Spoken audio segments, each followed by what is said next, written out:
Você está com uma função um pouquinho diferente daquilo que você estava acostumado, né? Como técnico de futebol no Oeste. Você é um coordenador técnico, né? Então, você ajuda muito o treinador e também faz um pouquinho de tudo ali no Oeste. Conta um pouquinho dessa nova função aí. Tá melhor ou tá pior, Estevam? É uma função completamente diferente, né? Eu estou há 24 anos dentro das quatro linhas, né? Ou fora das quatro linhas, né? Fiquei dentro durante 21 anos como atleta e estou como treinador já há 93, 27 anos. Poxa, eu estou fazendo conta errada aqui. 27 anos. Eu tive uma experiência o ano passado, lá no Guarani, que durou apenas 16 dias. Ou seja, uma experiência de diretor executivo ou diretor de futebol. Só que lá era diferente. Eu ficava fora das quatro linhas. Eu era completamente fora do campo, só analisando, assistindo os treinamentos, participando, mas por lá de fora. Fiquei 16 dias, aconteceram alguns problemas, acabei saindo e assumi uma nova função no Oeste, uma função diferente, até acho que até inédita no futebol brasileiro, que né, é um coordenador de futebol, mas eu participo dos treinamentos. Eu dou realmente um suporte para o Renan, né, que é o treinador, e para o Lelé, que é o irmão dele, o auxiliar. Eu trabalho durante a semana dentro do campo, participo dos trabalhos, né, os trabalhos técnicos, táticos, só que no jogo eu fico em cima. Claro, né, ficamos conectados, falando, né, através do celular, e os dois ficam no banco. Mas é uma função muito gratificante, foi legal, porque primeiro o Oeste é a segunda passagem minha lá. Tá? Eu trabalhei no Oeste de Itápolis, e eu sou muito amigo do gestor do clube, que é o Sidão, muito amigo dos filhos dele. Nós temos uma convivência muito legal e muito harmoniosa. Né? E no Barueri é a quinta vez que eu trabalho lá. Então, para mim, está sendo muito. Né? Eu estou em casa. E, né, felizmente, nesses 15 primeiros dias de trabalho, nós conseguimos, com a minha chegada, né, tivemos duas vitórias, que levou a equipe do 16º lugar ao 11º na classificação geral, e de quarto lugar, o último do grupo, a segundo. Hoje nós estamos classificados para as quartas de final. Mas é tudo adaptação, né, Fefão? Porque claro que eu ainda sou treinador, eu não estou treinador hoje, mas eu me considero. Agora, dentro da minha lealdade, dentro do meu profissionalismo, eu fiz durante esses 15 dias e vou fazer quando retornarmos da melhor maneira, porque acima de tudo é o Oeste Barueri. E acima de tudo tem um treinador, que é o Renan. Então eu tenho que servir ele e servir praticamente o clube, que é mais importante. É mais fácil ver o jogo do banco de reservas ou lá de cima, como você está vendo agora? Eu defendo uma tese que acho que no Brasil, eu acho que talvez ela vá demorar muito para talvez ser aceita, ou talvez nunca aconteça. Eu defendo que o treinador teria que ficar pelo menos o primeiro tempo lá em cima. Né? A visão é outra. Lá em cima, primeiro você sai da pressão. Daquela pressão psicológica, que é o torcedor te xingando, que é o adversário do lado. Certo? O ângulo de visão seu é muito baixo, tem determinados campos que você, certo, dependendo do ângulo do banco, você para ver o outro lado é muito difícil quando tem um sol muito forte ou quando tem uma chuva, uma neblina ou coisa parecida, é complicado. E lá em cima é muito mais fácil. E porque aqui no Brasil nós temos essa cultura, né, Fefão, que o treinador tem que gritar, ele tem que trabalhar, ele tem que esbravejar. Nós estamos cansados de ver os treinadores europeus de ternos, de gravata, e eles paradinho, ficam calados, ficam quietos.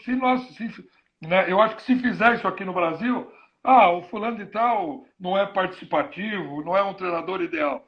Então, eu acho que a cultura nossa, ela não aceita muito, mas, sem dúvida nenhuma, lá de cima é difícil errar. Embaixo, até pelo lado emocional e pela visão do campo, você pode, de repente, num lapso, errar numa substituição, errar numa avaliação. Lá em cima é quase que meio, né, é quase que meio você impossível não ter essa visão e por isso tem que acertar mais. Você acredita que tem condições de continuar o Campeonato Paulista? Porque a gente vê muitos clubes do interior já dispensando seus jogadores. O Santo André hoje tem 4 jogadores apenas no elenco. Dá para continuar ou você acha que não dá mais?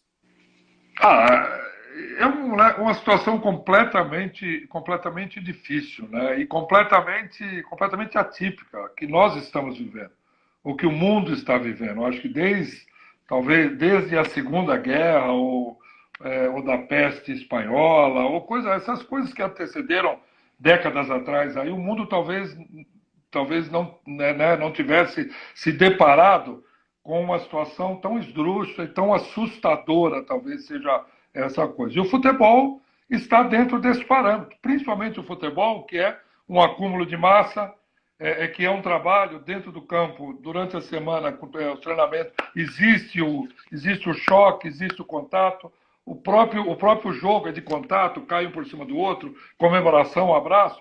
Agora, eu acho que o campeonato vai continuar. Pelas informações que nós tivemos, eu acho que vai continuar assim, até por outros interesses financeiros que existem, e os clubes necessitam disso nesse momento, certo? Do aporte financeiro que vem da TV Globo, que vem dos patrocinadores. Eu acho que vai ter continuação, sim. Vai ter continuação como? O Campeonato Brasileiro vão ter que ser mudadas as datas, claro, e os campeonatos regionais eles vão ser adaptados dentro do calendário do Campeonato Brasileiro. Agora, existe uma situação muito complexa, o que você falou. Por exemplo, o próprio Santo André, que é líder do Campeonato Paulista, praticamente desfez a sua equipe já. Eu acho que aí pelo que eu soube, vai se mudar talvez tudo. Até o próprio regulamento vai ser liberado para que os clubes contratem novos jogadores, para que escrevam, para que façam uma inscrição que, no mínimo, é de 90 dias, o atleta tem que ser inscrito, um contrato mínimo de 90 dias. Talvez vá se abrir exceção para um contrato de 15, 20 dias ou 30 dias, mas eu acho que vai dar continuação. A não ser que essa coisa, vamos dizer assim, não passe, né? Mas nós temos fé em Deus que mais uns 15, 20 dias aí vamos estar já mais tranquilos. Além de um grande técnico, você também foi um bom jogador. E você foi capitão do time que foi campeão em 87, aquele time do esporte. Só que o Flamengo pleiteia a taça e diz que ele foi o campeão brasileiro até hoje. Inclusive o Zico cansou de falar isso.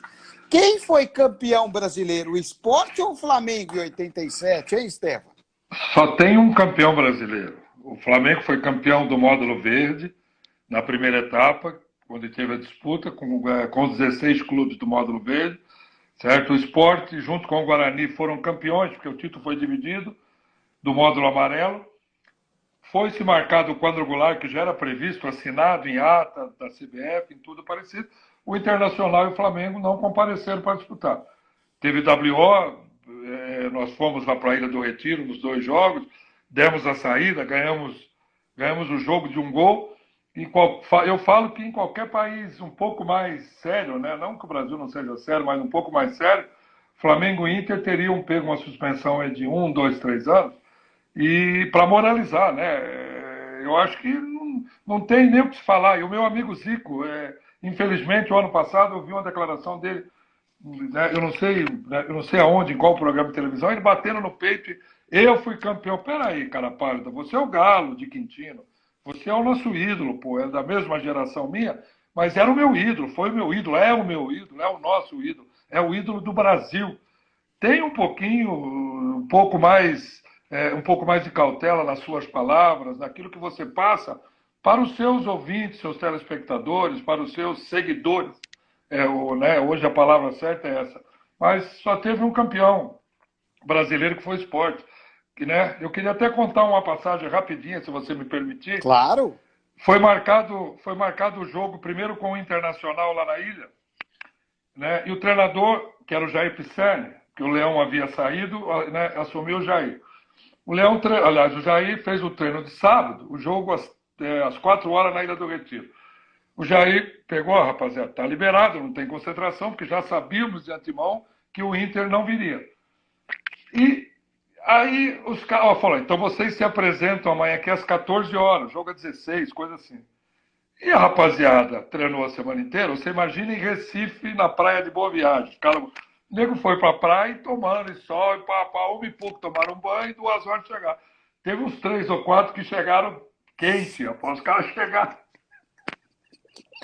Ah, é? É. Pô, os caras na barraca do Marrom, lá em frente ao Recife Palace, ali em Boa Viagem, porque sabia que ia ter jogo.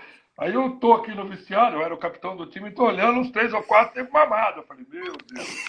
E eu reuni os caras, falei, gente, se o Internacional está aqui em Sergipe, tô no hotel escondido, vai chegar de última hora, nós estamos mortos, não estamos de 10-0. São histórias que ficam depois de muito tempo, né? Inclusive, você tem muita história, e você tem. Eu não me lembro se é na época de jogador ou na época de treinador. Eu me lembro que a gente fez até um programa lá no restaurante, lá na cantina, né? E você gravou Lá com no a gente Bexiga. lá no Bexiga. E você falou uma história muito engraçada sobre suborno no futebol. Conta essa história pra gente. Teve uma história, não teve, que você presenciou algum suborno no futebol? Teve, acho que um jogo em Sorocaba, eu estava jogando no Taquaritinga, deve ter sido isso. Tá? O cara ficou, o jogo todo, né, o cara ficou tentando me comprar, pô, Estevão, e eles estavam para cair o São Bento, e nós estávamos livres já. Pô, tem tanto. Eu falei, ô meu, deixa pra lá. Então, a bola vinha, eu dava o centroavante. Eu dava no meio dele. E ele, pô, Val, tem um diretor que tem. Eu falei, rapaz, você me conhece. Não falei, pão. Pô, sei que foi 90 minutos, o cara esqueceu de jogar bola e perturbando para tentar fazer. Aí passaram-se alguns anos, sai a lista, aquela lista da revista Placar, 180 e tantos nomes, não é que o nome o nome do tal centroavante estava lá. Então quer dizer que era verídico mesmo. Mas existem inúmeras histórias sobre isso que são brincadeiras. Você ainda tem um pouco de mágoa com o técnico Jorginho, depois daquela confusão no jogo entre São Bento e Portuguesa, que ele disse que você quis combinar resultado. Como é que você viu isso? Você ainda tem mágoa dele? Não, não foi São Bento, foi o São Bernardo. Não, não São tenho Bernardo. mágoa. Não tenho mágoa, nós nunca mais conversamos. Né, eu respeito o Jorge pelo que ele representou como profissional, pelo que ele é como treinador, mas ele foi muito infeliz naquela época. Era um jogo São Bernardo e Portuguesa. E o São Bernardo dependia daquele jogo, aliás, dependia daquele jogo para não cair e a Portuguesa para classificar. Ou seja, o empate classificaria os dois. Eu sei que deu. E tinha um outro jogo em São Caetano que dependia também. Aquele tempo o auxiliar não ficava no banco. O meu auxiliar era o Gerson Sodré, estava em cima. E deu acho que 40 do segundo tempo, estava 1-1 o jogo. Tocou o rádio, o telefone, o jogo em São Caetano acabou. Né? Eu fiquei na minha aqui, lá no Canindé. O meu preparador físico, na época, foi correndo no banco. O jogo lá acabou. Segura a bola aí, segura para lá, segura para cá, que classificam os dois. Não tem problema. Eu não abri, Fefão. Fiquei na minha aqui. E meu preparador que foi lá falar. Para uma infelicidade nossa, e eu falando até para o Marcelo Cordeiro, que era o lateral esquerdo, Marcelo, perto de mim, foi meu jogador no Botafogo do Rio. Eu que levei ele em 2010 para o Botafogo do Rio. O Marcelo pegava a bola e falava, Marcelo, pô, o jogo lá acabou. Acabou, professor. Certo? Ele também não ia correr risco. Seguraram e tal. 48 minutos do segundo tempo, ele pega a bola, eu virei para pegar água, descuidei, ele cruzou na área. Esse menino, um atacante que era da Portuguesa, que estava no voo estava no voo da Chapecoense, um centroavante, um atacante, esqueci o nome dele agora. Entrou de cabeça, fez o gol. Nós perdemos o jogo, acabamos rebaixados, São Bernardo. Foi uma tragédia terrível. Eu vim para casa, imagina, puto da vida, estava arrebentado. Eu estou à noite assistindo o programa do Flávio Prado à noite e o Jorginho lá. Ele muito infeliz, cara. Ah, comigo não, o treinador tentou vir conversar, tentou. Pô, cara, pelo amor de Deus, não fala isso, pô. Não tentei nada, apenas foi falado lá que o resultado lá beneficiaria os dois. Não há necessidade. Mas falou de numa empáfia, sabe, lá no programa. Imagina eu em casa, 10, 11 horas da noite, derrotado, assistindo no programa, o cara falando isso.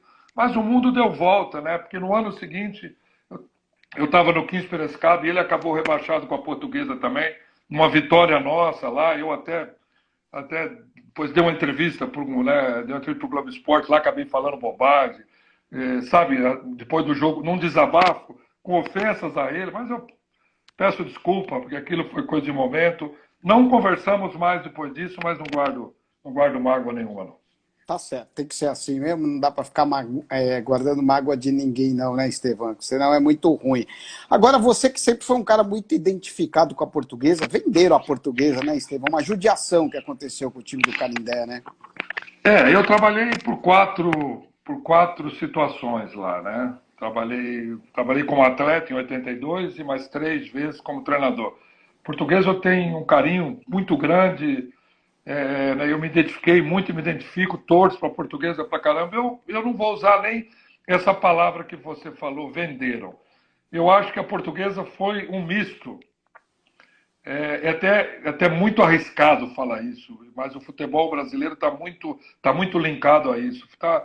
Sabe, foi talvez um misto de corrupção, e a gente sabe que existe, certo? Com incompetência administrativa.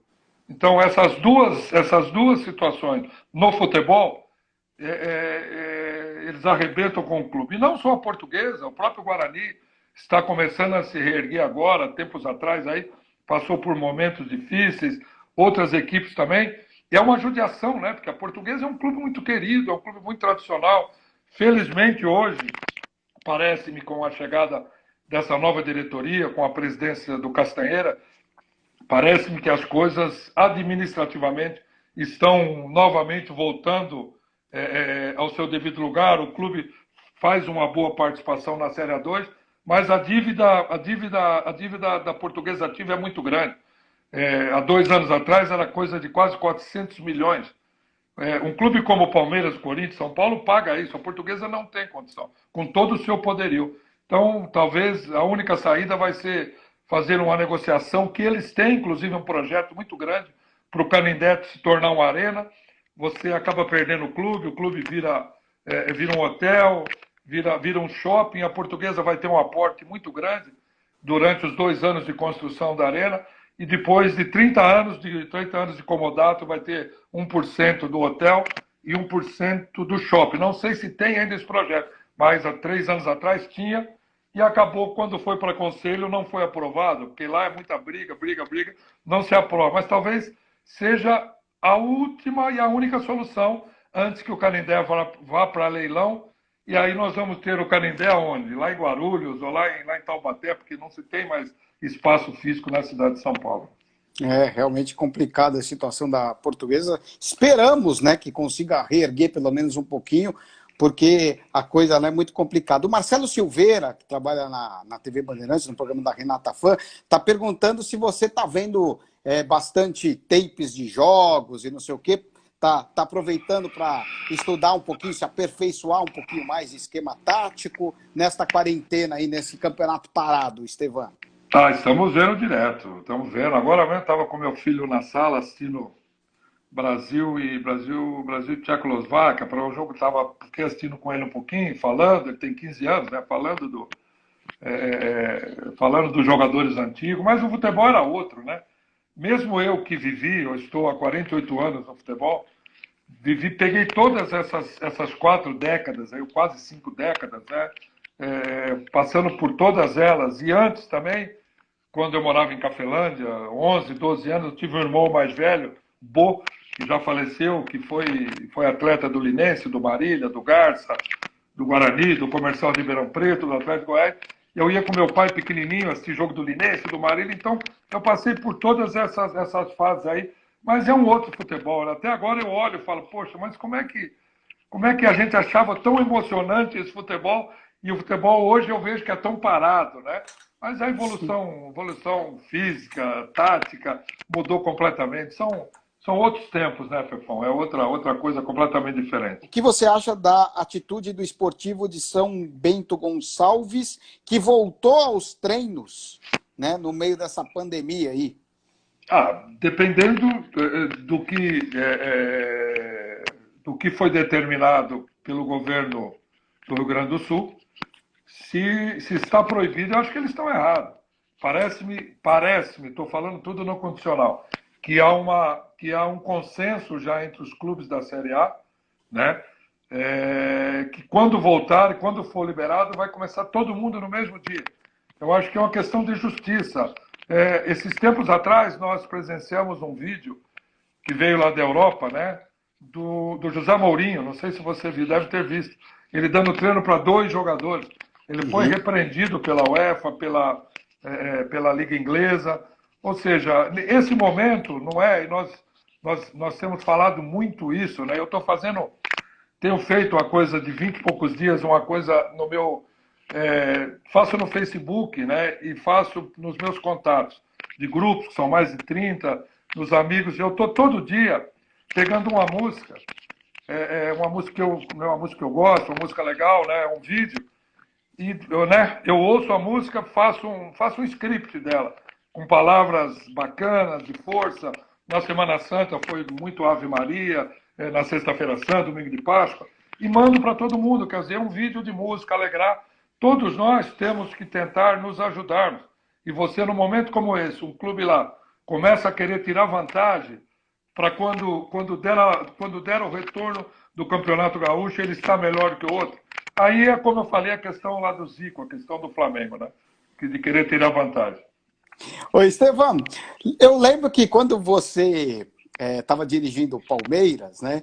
Teve uma discussão ali com o Diego Souza, né? Você até afastou ele do time, porque ele saiu falando mal de você. Conta melhor aquela história. Eu me lembro que eu trabalhava com a Valone na época, o Valone começou a ficar bravo com você e falava no programa: o Estevão não podia ter feito isso e tal. Conta o que aconteceu naquela época com o Diego A história, Souza. eu vou pegar bem do começo, depois se você me permitir, eu vou contar a história do Avalone, do programa. E no Sim. domingo seguinte eu fui, acho que na Rede TV, que ele era que Isso, na estava Rede no TV, eu final. estava Isso mesmo. lá e Eu, foi, foi essa história no outro domingo foi sensacional. Essa é, vai para o meu livro. O que aconteceu? Né? No sábado eu cheguei para dar o treino na academia, o Gerson Sodré, o meu auxiliar, me chamou e falou assim: Estevão, o Diego Souza está reclamando aí porque ele está sem dormir, foi levar a avó dele no hospital 4 horas. Eu falei: não, deixa ele sem dormir e tal, não tem problema, deixa ele sem treinar, dá uma voltinha com o preparador aí, era, se não me engano, acho que o Moraci Santana e tal. Fomos para Arara, o jogo no domingo com a União São João de Arara, um jogo duro. E eu estava em segundo lugar no Campeonato Paulista, tinha classificado o time para a Libertadores, o brasileiro, ganhamos, classificamos na pré-Libertadores, de um time do Paraguai, lá esqueci o nome agora. O que aconteceu? Começou o jogo, nós fizemos 1-0. E começou o segundo tempo, 10, 15 minutos, o Palmeiras não reagia. 20 minutos do segundo tempo, eu falei: pô, vou tomar um empate. Eu tirei um atacante e coloquei o Diego. Falei: Diego, tá bem? Não, tô bem, professor. Chamei ele. Falei: eu vou pôr ele, que é o meio atacante. Eu encho o meio campo, ganho o meio campo. Ele entrou. Ele pegou 7 vezes na bola. Ele errou 8. Eu nunca vi daquilo. Tropeçou, caiu, papapá. Em seguida, depois que ele acabou de entrar, 5, 6 minutos, tomamos o gol de empate. Pô, empate para mim não estava bom. Deu 8 minutos, 9 minutos. Ele entrou aos 20, acho que aos 19 ou 20. Aos 28 eu tirei. Deu 8 minutos dentro do campo. Para mim não interessava o empate. Eu tirei ele e pus o Thiago Gentil, que era um atacante. No que ele saiu, faltou talvez até uma retaguarda para mim, do preparador físico, de alguém. Ele veio na minha direção. Você é um filho disso, não sei o que, me xingando. Eu falei: eu não podia fazer. Essa cena foi vista, pessoal, na Europa, na Ásia, sabe, no canal internacional. Eu só com o braço cruzado e falava: vai para o vestiário que nós conversamos, vai embora daqui, seu filho é não sei do que, seu não sei o que, seu não sei o que, papapá. Pô, me xingando, quer dizer, se eu falo, eu ia sair no pau com ele, ia sair na porrada, ia ser horrível isso aí. Para resumir, foi pro vestiário, na hora que eu fui por cima dele no vestiário, já tinham tirado ele, colocaram no carro, ele nem veio no ônibus. Veio num carro particular para São Paulo. Isso foi no domingo. Na segunda-feira eu me representei, eu acho que foi um dos grandes, começou aí talvez um grande processo de indisciplina no Palmeiras, que só veio acabar depois que o Paulo Nobre assumiu. Palmeiras passou anos, aí depois teve um do Diego Souza, que chutou a bola durante o outro Diego Souza, chutou a bola durante o jogo. Ou seja, eu acabei sendo demitido na segunda-feira à noite. Eu fui pro treino, dei treino, à noite eu fui demitido. Quer dizer, o clube privilegiou a indisciplina. Você me entendeu? E Uhum. aí, depois eu fiquei sabendo que nós já conversamos, eu e o Diego Souza nos encontramos no hotel aqui em São Paulo, num evento que teve depois, nos abraçamos e tal, mas eu fiquei sabendo que ele não esteve com a avó no hospital. Ele esteve no pagode até às 6 horas da manhã e veio direto para o CT do Palmeiras. Então, Caramba. olha, isso é um papo, isso é uma coisa verídica. Uma coisa foi verídica, depois a verdade vem. E aí aconteceu com a minha demissão, né? Eu não fiz nada, apenas fiz uma substituição. E no domingo seguinte, eu fui naquele programa com vocês. O Avalone me convidou, palmeirista, doente. Eu estou lá na bancada, aí ele falou do Corinthians, falou do São Paulo. Vamos falar do Palestra! Era assim, né? Vamos falar do Palestra. Essa história vai pro meu livro, cara. Aí ele pegou, veio pra cima de mim, começou agora, passou os lances e tal, a briga. Aí ele veio, e você que não sei o que, me xingava, viu? Você não sei o que, pá, você que tá errado. E ele me falei, você é um bobão, ao vivo pra ele. Você ferrou, batemos boca, vamos pros comerciais. Vamos conversar. E ele saiu assim e foi pro fundo, lá onde estava o Ibope. Eu não sabia que tem a medição do Ibope, lá, você de televisão. E eu tô aqui, eu falei, eu vou levantar e não sei quem estava do lado, me segurando. Calma. Aí eu falei, a hora que ele veio pro meu lado, eu levantei. Falei, agora eu vou aqui no intervalo. A hora que eu levantei, ele falou, Estevão, a hora que voltar, vamos continuar a briga, porque o Ibope tá lá em cima. Aí eu comecei a rir, falei, vai pro inferno, cara. Muito bom. E eu tava esse dia na Rede Saúde. TV e eu vi o pau quebrando, né? Eu falei, nossa senhora! E o Terence lá em cima falava mesmo, na orelha do Avalone, falava assim, Avalone, nossa audiência tá altíssima com essa briga aí. Tava o Aí eu técnico acho que do ele... Palmeiras, uma briga É... dessa. E ele Ele foi, olhou, fomentou. ele olhou no monitor, ficou uns 30 segundos lá.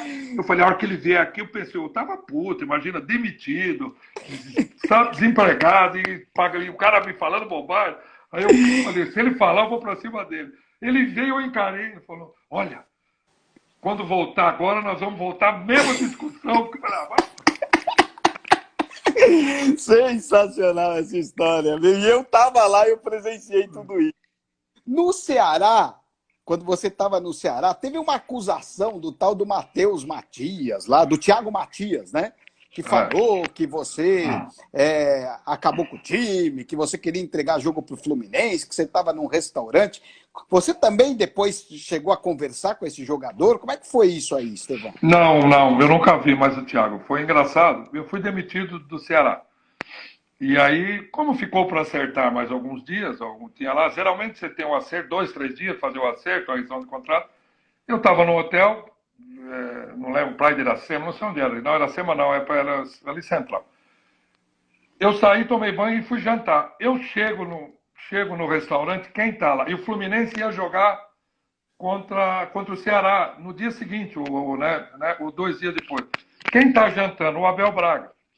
O Abel é meu irmão, cara. O Abel foi auxiliar dele no Guarani em 1997. O Abel, eu aprendi, sabe, a ter uma idolatria pelo Abel como ser humano, como profissional.